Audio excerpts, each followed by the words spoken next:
senang dan mempersiapkan kehadiran bulan Ramadan itu sekalian. Nah, ya kita nyicil untuk menyampaikan beberapa hal tentang materi tentang siam atau puasa.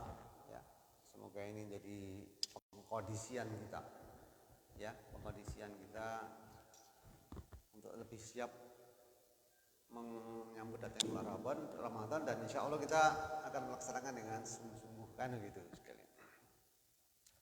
Nah sekalian, ada beberapa bahasan yang nanti secara garis besar saya terjemahkan dari kitab Minhajul Muslimin ya, Abu Bakar Al-Jazairi.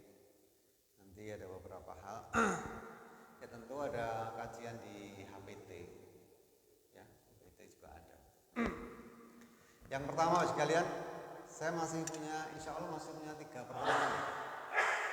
2 ya, hari ini bulan Maret sama bulan April, yang nyicil untuk menambah pengetahuan. Yang pertama sekalian, ya, ini saya tulis, sebenarnya kita ini yang tepat mengatakan siam atau puasa. Nah ini ternyata ada latar belakang kalimat ini adalah, kata ini adalah latar belakangnya sehingga kita perlu tahu. Ya oleh wae ngomong siam, ya oleh ngomong poso, ya oleh. Gitu loh. Tapi perlu juga kita mengetahui. Yang jelas disebut dalam Al-Qur'an adalah siam. Ya. Dalam Al-Qur'an atau dalam hadis siam, dan saya kira jenengan juga sudah tahu. Nah ini yang perlu kita ketahui. Dari kata soma yasumu sauman wa siyaman, menahan. Ya, siam itu menahan. Maknanya hampir sama dengan sobaro. Sobaro itu orang yang menahan. Ya, kemarin sudah kita sampaikan, menahan itu maksudnya menahan untuk tetap berpegang pada aturan agama. Itu yang namanya sabar. Sama dengan ini, siam itu dari kata soma, itu artinya menahan. Amsak, orang yang siam secara bahasa adalah menahan. Amsak, bolehlah kita baca, nanti menjadi bahasan kita ini. Sebutkan di sini as-saumu lughatun al-imsak, bahwa siam itu secara bahasa adalah menahan. Wasara'an, dan secara istilah al-imsaku ya biniyati ta'abudi. Kemudian secara istilah bahwa siam itu adalah menahan dengan niat ibadah. Dengan niat ibadah ya. Jadi niat itu menentukan sekali apakah suatu amal itu hanya sekedar amal atau mempunyai nilai ibadah, kan begitu. Innama a'malu bin niat. Saya kira hadis itu sangat populer. Jadi apa? Anil akli wasarbi, menahan dengan niat ibadah dari makan dan minum, ya toh sekalian. Wakisyani nisai, dan ia berkumpul dengan istrinya atau dengan suaminya. Dan juga wasailal muftirat, dan semua yang membatalkan. Nah ini nanti kita bahas sedikit tentang beberapa hal yang membatalkan tentang puasa. Ya. Minatul fajri ila ghurubi syamsi, dari munculnya fajar yang kita tandai dengan imsak begitu sampai sekalian ghurubi syamsi, sampai tenggelamnya matahari yang ditandai dengan adzan. Nah, sekalian. Itu jadi definisinya itu. Jadi ya sekalian, kembali pada asal kata. Jadi siam itu disebut dalam Al-Qur'an dan disebut dalam hadis. Malah jadi bahasa Jawa nggih. Wong Jawa itu ngomong kesupen nggih, minjang siam. Bahasane bahasa halus, bahasa kromo. Ya. Jadi ya sekalian, bahwa kata siam ini mempunyai kontekstualisasi. Wah, bahasanya agak angel ini Mas ya. Kontekstualisasi itu apa, Mas Ben? Betul, angel. Kontekstualisasi baik itu secara linguistik, wah, secara agama ataupun secara teologisnya itu ada keagamaan. Lah nek poso piye? Lagi. Ya betul. Poso itu ternyata puasa itu dari bahasa Sanskerta. Jadi kata upa dan basa. Ya, sekalian. Di mana upa itu artinya dekat atau mendekat, Waza itu artinya Tuhan. Nah, jadi orang yang puasa itu secara bahasa dari bahasa Sanskerta adalah orang yang mendekat dengan Tuhan. Ya karena mungkin perkembangannya mendekat dengan Tuhan itu dengan mengendalikan diri, menahan hawa nafsu makan, minum dan hubungan suami istri. Ya maka disebutlah kemudian menahan itu dalam arti puasa. Jadi puasa itu dari kata upa dan wasa yang artinya mendekat pada Tuhan dari bahasa Sanskerta. Dan kemudian muncul dalam keyakinan agama Hindu, ya kata waza itu kan Tuhan. Ya, jadi Tuhannya orang Hindu itu adalah Sang Hyang Widi Wasa.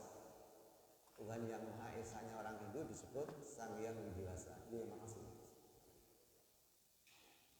Jadi pengertiannya itu. Tapi ya Pak, poso apa siang? Ya kena. Aku ngomong siang ya kena, ngomong poso ya kena. Tapi saya kira justru lebih populer dengan kata puasa ya. Ya tidak masalah. Yang penting kita tahu arti sekalian. Jadi itulah latar belakangnya sekalian tentang makna dari kata siang dan makna dari kata puasa. Ya, silakan mau kata puasa yang boleh, mau kata siang juga boleh. Namun sekali lagi kalau dilihat dari kontekstualisasi kata ini tentu kata siam ini lebih ada kaitannya dengan agama Islam, ya, karena istilah ini diambil dari Al-Quran maupun hadis. Dan mungkin nanti juga akan muncul kata sekalian yang lain yang nanti kita bahas pada pertemuan yang lain ya, untuk beberapa kata dan istilah yang berkaitan dengan ya Ramadan atau bulan puasa. Selanjutnya Bapak sekalian, ada beberapa keterangan yang barangkali akan menyemangati kita dalam melaksanakan puasa ini sekalian.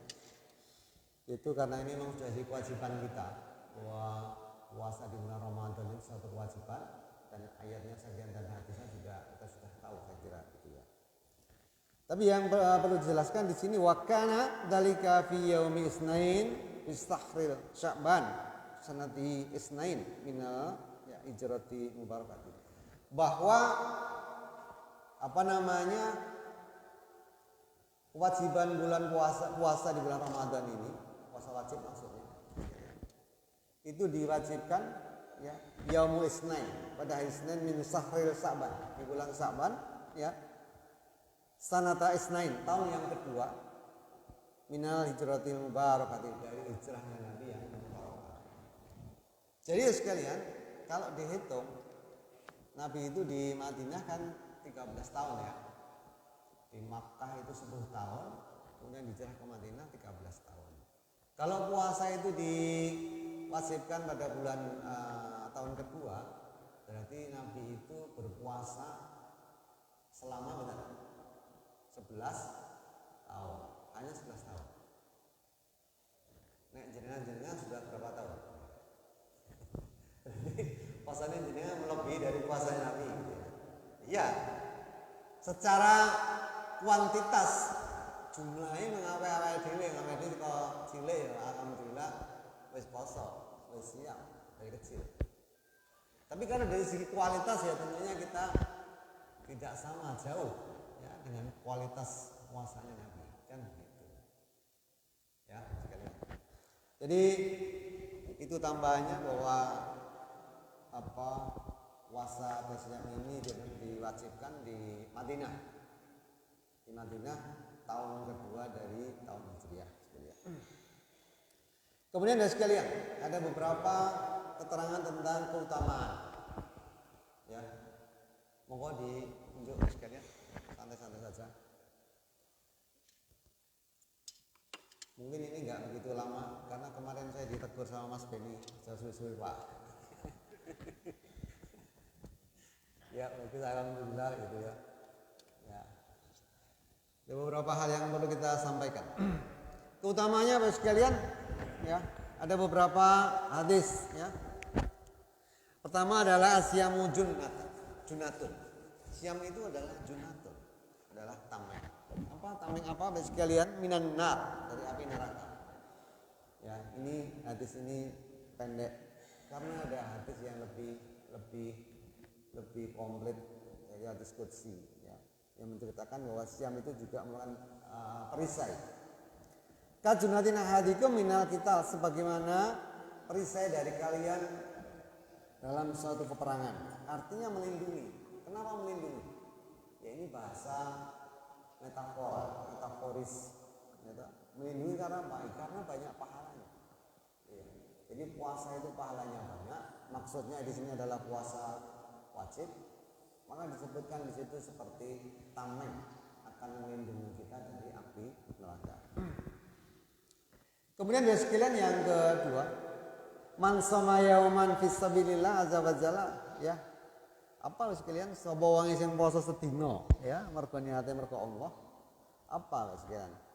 Zahzahallahu wajhahu anin nar. Maka dia akan menjauhkan dirinya atau wajahnya dari api neraka. Sekalian bidzalika yaumus sabiina qariban. Selama 70 musim. Wis pokoke waduh gitu ya. Karena pahalanya banyak kita akan dijauhkan. Kemudian yang ketiga sekalian, di sini agak keras gitu. Keras apa enggak ya? Ya agama seperti itu ya sudah gitu ya sekalian. Sekalian bahwa disebutkan dalam hadis ini orang yang tidak melakukan 3 hal ini itu darahnya halal. Ini perlu diterjemahkan barangkali ditakwil gitu ya. Ya ditakwil bahwa orang yang tidak melakukan 3 hal ini sekalian ya itu akan darahnya halal dan dia disebut sebagai orang yang kafir. Siapa itu? Orang yang meninggalkan puasa. Ya, meninggalkan puasa dengan sungguh-sungguh, dengan sengaja, muta'amidah, taroka saumatu muta'amidah. Kemudian orang meninggalkan sholat sekalian. Orang meninggalkan dengan sengaja sekalian. Dan juga disebutkan di sini sekalian orang yang ya kufur sekalian. Jadi beberapa aturan-aturan yang ditentukan oleh. Jadi sekalian perlu kita semangati dari sekarang bahwa semoga kita melaksanakan siam dan bulan Ramadan ini dengan sungguh-sungguh, dengan khusyuk. Kemudian ya sekalian, tadi yang saya sebut sekalian bahwa ada hal yang perlu kita hindarkan sehingga sekalian kita tidak melaksanakan atau menjauhi yang disebut sa'ir muftirawati, segala sesuatu yang membatalkan ya. Ada 11 hal yang perlu kita perhatikan sekalian. Ada 11 hal yang perlu kita perhatikan. Jangan sampai puasa ini menjadi batal sekalian. Sudah saya terjemahkan biar cepat, saya baca saja terjemahnya saja ya sekalian, biar agak cepat. Yang pertama sekalian, ya ini perlu kita renungan kita.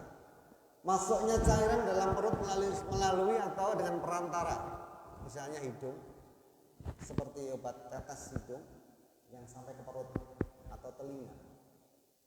Ya sekalian. Sebelum saya mulai ini sekalian, ada istilah kalau tidak bisa diambil semuanya, ya, jangan dibuang semuanya. Ya, jadi kalau ini ada beberapa pendapat dari Syekh Abu Bakar Al-Jazairi ini kurang pas atau terjadi perbedaan, ya jangan ditinggal semua, karena mungkin ada sesuatu yang bisa kita ambil yang masih ada relevansinya.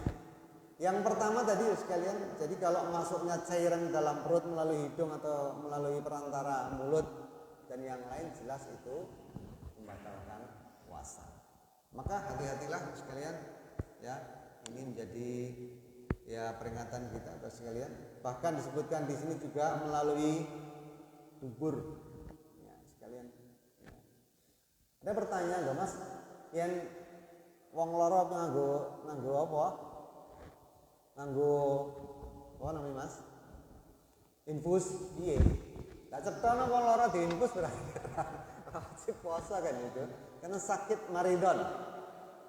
Faidatun min ayamin ukhar, maka dia harus mengganti puasa yang ditinggalkan itu pada waktu yang lain. Ya.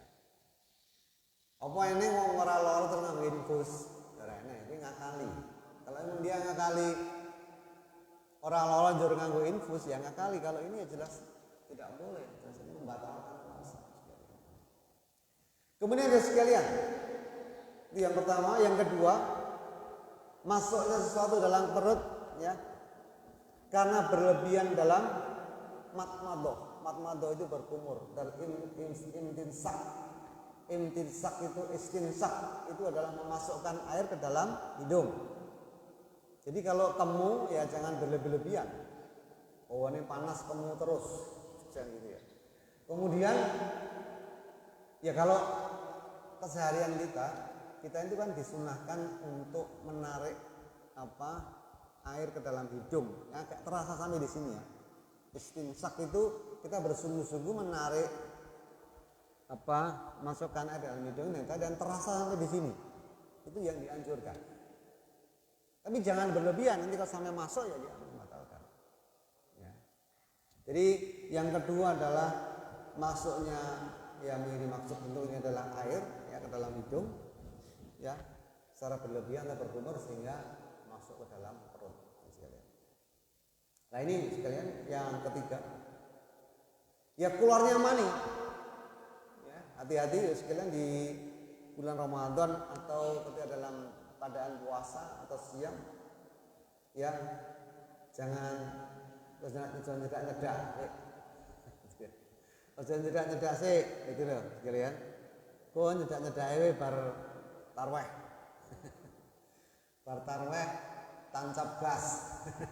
Gitu ya. Jadi bar tarweh wae nyedak sih sekalian. Apa yang disebut di sini? Ya ini ada penjelasan keluarnya mani karena memandang wanita terus-menerus atau memikirkannya.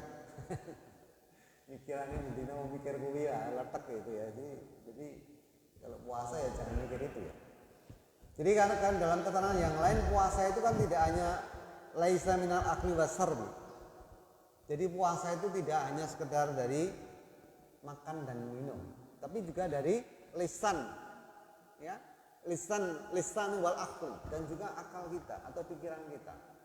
Ya jangan puasa pikirannya jangan ngeres-ngeres lah, kalimatnya sih becek-becek gitu lah. Jadi jangan sampai seperti itu sekalian. Tentu sekalian yang lain yang lebih jelas ya karena ciuman misalnya dan juga karena hubungan suami istri. Nah, perlu dijelaskan di sini bahwa ternyata orang yang batal karena hubungan suami istri atau bahkan karena makan, ya, itu ada kafarahnya sekalian. Kafarahnya apa? Ya kalau dalam hadis yang agak panjang itu ya sekalian menceritakan wah cilaka Nabi itu ya. Lah ngopo cilaka? Kula wau hubungan kali bojo kula wong kamangka kula poso. Ya makanya itu jeda-jeda gitu loh. Ya wis, kowe nguculke budhak ora? Mboten saged ora ndiragat kan gitu. Ya wis, poso rong sasi tanpa pedot. Poso rong sasi Nabi, sasi kan mboten kuat orang sasi. Ya. Mboten kuat. Ya wis, nek wong lain ngono ngei makanan pada miskin, orang-orang miskin. Caca selita, satu mut itu satu begini ya, satu caruan gitu. Ini bahasa zaman dhisik gitu ya. Satu caruan gandum kalau zaman dhisik. Ini kira-kira katanya para itu satu mut itu 60 gram, 600 gram. Ya ini bisa gandum atau bisa ya beras. Ya nek angel-angel ya ngai sego panganan wong miskin sejumlah 60. Gitu, 60. Ya. Jadi itu sekalian yang menjadi kafaroh. Termasuk ini sekalian nanti bisa dibaca bahwa orang yang memang sengaja poso, sengaja batal iftar. Itu paling seperti ini. Hadisnya Bukhari, hadis riwayat Bukhari. Artinya dia puasanya batal dan dia dapat dosa dan dia berdosa. Maka untuk menebus dosa itu dengan bayar kafarah. Ning ya aja terus tinggal main-main ibadah itu. Poso sik engko bongkar. Ya ini ya, tentu niatnya tidak baik. Tapi jelas itu ada kafarahnya. Kafarahnya tadi membebaskan budak, kalau budak sekarang nggak ada ya. Kemudian yang kedua itu tadi puasa 2 bulan berturut-turut. Yang ketiga adalah memberikan makanan pada fakir miskin 60 orang. Tapi dalam hadis tadi dijawab, loh Nabi kalau memberikan orang miskin 60 orang di daerah saya, aku ini paling miskin. Kulo ini miskin dewi. Ya wis, kowe malah takai formal panganan kayak keluarga. Tapi yang bisa kita lakukan adalah kalau misalnya tenan adalah batal, itu ya tadi kafarahnya itu. Yang kita lakukan adalah memberikan makanan yang kita makan ya 60 orang satu mut gitu ya. Kalau satu sok itu satu begini, sok itu begini, kira-kira gini untuk zakat fitrah itu ya, kira-kira 2,5 kilo satu sok, satu mut seperti ini. Itulah sekalian. Jadi kita kondisikan dari sekarang gitu, kalau puasa baik puasa sunnah ataupun puasa wajib ya jangan dekat-dekat dengan istrinya dulu gitu ya. Bojone dikandani di rumah, Bu, aja nganggo daster wae. Gitu ya. Kandani Pak. Nak marahi pikirane ning ndi. Gitu ya, saya gitu ya. Jadi sekalian, kemudian yang keempat adalah muntah dengan sengaja. Dalam hadisnya disebut di sini adalah minal istiqai amdan dengan sengaja. Apa ya sekalian? Polyakbi, maka dia harus mengqadha. Ya, nanti ada penjelasan yang lebih rinci sebenarnya orang yang mengqadha itu siapa, orang yang membayar kafarah itu siapa. Ya. Saya menerjemahkan ini ada 18 halaman sekalian, dan itu sudah saya padatkan dengan kalimat-kalimat yang pendek-pendek ya. Spasinya tidak masih 18 halaman. Itu cukup banyak. Jadi muntah dengan sengaja. Lah ngopo to jan kok muntah sengaja itu ngopo? Ini aneh-aneh aja ya. Saya kira enggak gitu ya. Kalau tidak sengaja ya tidak apa-apa kan gitu. Tapi dengan catatan kalau tidak sengaja misalkan orang itu dalam perjalanan mabuk muntah, ya jangan sampai kemudian mungkin ada sesuatu yang balik melebu kan gitu ya. Misalnya kalau muntah kemudian ada cairan atau makanan yang balik melebu meneh, ya itu membatalkan. Muntah ya harus keluar kan gitu. Nah, ini perlu berhati-hati. Kemudian yang kelima, makan minum dan hubungan intim yang dipaksa. Apa ini ya? Ya mungkin ada. Tapi maksudnya kalau ini berarti sudah masuknya makanan ke dalam sesuatu dalam perut atau makanan dan hubungan suami istri yang dipaksa pun termasuk dia membatalkan. Kemudian yang keenam, orang yang makan minum menyangka masih malam kemudian ternyata mengetahui bahwa fajar sudah terbit. Ya, orang nggak teke, ya orang nggak gas imsak. Tapi saya kira kalau kita enggak ya, kita sudah begitu dengar imsak itu kan kita sudah menahan. Rumangsane durung ternyata wis pandang. Nah, ini membatal sekalian. Kemudian sebaliknya sekalian, orang yang makan dan minum karena menyangka telah masuk saat berbuka puasa. Rumangsane wis buka puasa. Kalau zaman kecil saya dulu wis dul. Ya, dul gitu ya. Sekarang enggak ada. Ya kalau waktu itu ya datang ke Masjid Agung ya, nonton dulu ya. Tapi ya sekarang nggak ada karena mungkin dianggap sebagai pemborosan gitu ya. Tapi juga menakutkan waktu itu ya. Waktu kecil itu takut nonton, takut nih ya pengen umpama bledos nang ngisor njur piye gitu ya. Gitu ya. Kita pikirnya gitu ya. Kita kan nonton di halaman masjid itu diubengi gitu. Itu kan langsung naik ya. Umpama bledos tuh kan orang yang dua harus piye gitu. Nah, ini kan jadi berbahaya juga. Mungkin pertimbangannya di situ sekali. Kemudian yang kedelapan, orang yang makan minum karena lupa. Ini orang mandek, bablas ke.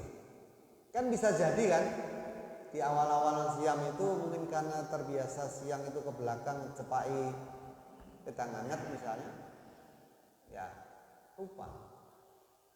Langsung mobil langsung mangan.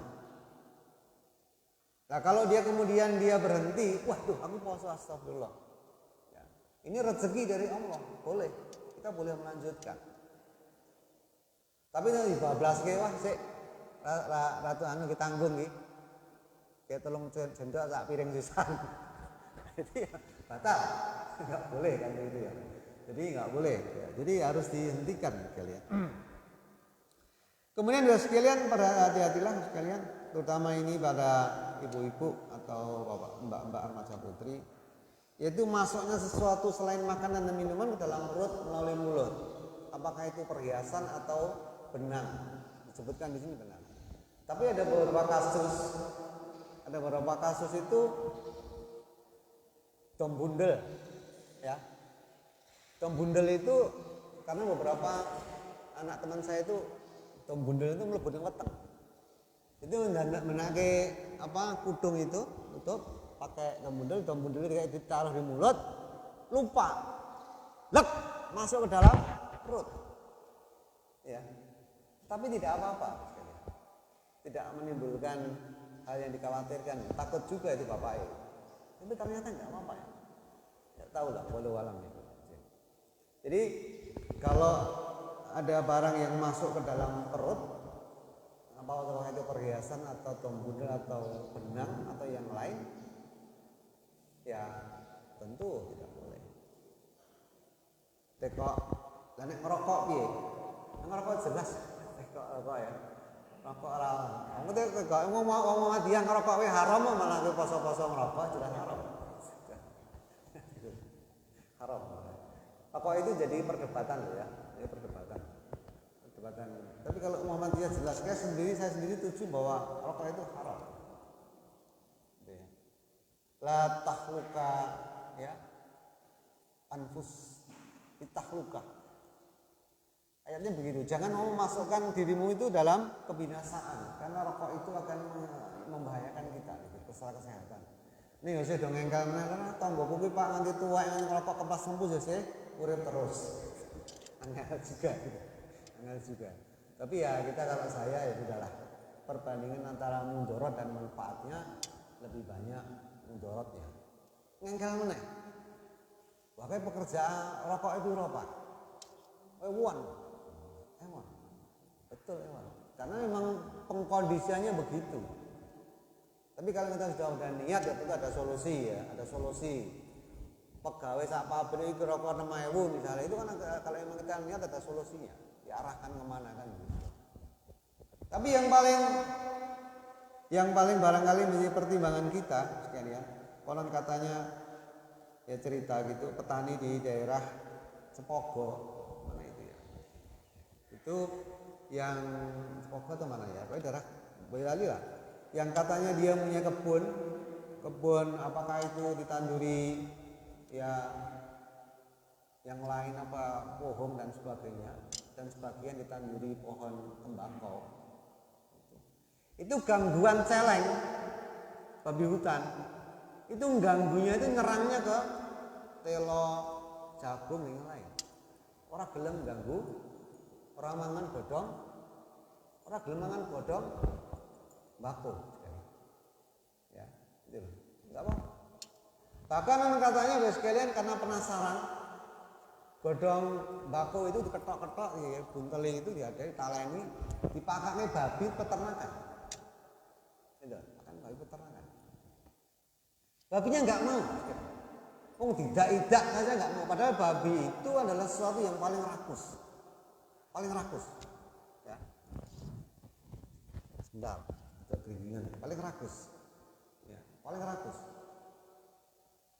Dan konon para ahli mengatakan kenapa Islam itu melarang makan babi itu hikmahnya adalah salah satunya perilakunya tidak rakus dalam hal makan dalam hal syahwat. Ya. Babi itu kotorannya sendiri aja dimakan. Ini godhong mbahku ora gelem. Menungso malah diudut. Nah, ini kan berlebihan. Ya. Jadi kembali pada persoalan rokok jelas orang oleh. Itu enggak boleh merokok. Ya. Baik ya, yang memang dari awalnya sudah mengharamkan ataupun yang pembahasannya kalau ada sesuatu yang masuk ke dalam perut, baik itu rokok ya tidak boleh sekali. Kemudian sekalian yang selanjutnya sekalian yang ke-10 niat. Nah ini jadi apa perdebatan juga ya. Kalau saya di kampung waktu kecil ya mungkin sama ya, nggak tahu itu yang lain. Tapi saya di kampung itu dengan Pak Mbah Yai itu kan dia ngajari toh. Besok poso niat sele, ya toh. Nawaidu somagodin an adai fardhi sahri Ramadana hadisanati fardhu lillahi ta'ala. Terjemahke nek niat ingsun poso tutu poso dina sesuk saking anekane fardhu wulan Ramadan ing taun iki krana netepi dawuhe Allah. Wah. Ya alhamdulillah. Namun kalau saya ditanya barang gede wis tuwa dikoki bahwa niat itu terjemahnya adalah ya asnul qalbi alal fi'li. Wah, rada angel. Ya tekadnya hati itu untuk melakukan satu perbuatan, itu niat. Saya tidak menyalahkan loh ya, saya tidak menyalahkan yang menjaharkan. Jadi niat itu azam. Azam itu tekad. Azam itu sudah bulat gitu loh. Azam itu juga bukan hanya keinginan. Azam itu bukan hanya lintasan-lintasan pemikiran, tapi azam itu sudah bersungguh-sungguh, tekad. Sesuk aku poso, tekad. Azam qalbi alal fi, tekad dalam hati untuk melakukan satu perbuatan. Maka sudah kita berarti kalau sudah berazam kita sudah memframe tindakan-tindakan yang kita lakukan. Dan juga sekalian sejauh yang saya tahu ya Nabi itu tidak melafadzkan. Itu saja.